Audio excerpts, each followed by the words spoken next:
This example simply demonstrates the concept of making up gain.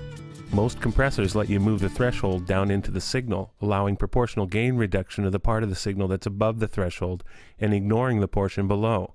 The last step in compression and limiting is reclaiming the lost gain through the controls typically marked gain, output, or makeup gain. Some compressors, especially software limiters, have an automatic makeup gain control, where for every dB of gain reduction, it automatically adds a dB to the output level. However, this example focuses on the more common compressor functionality, where gain is reduced, then reclaimed. Watch the meters and notice the effect of the threshold setting on the output level. Then notice how the lost gain is restored. First, the drums without compression.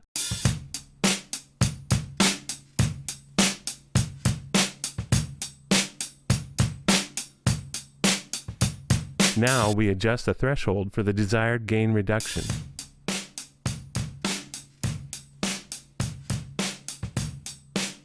Finally, we add gain to achieve the original peak level.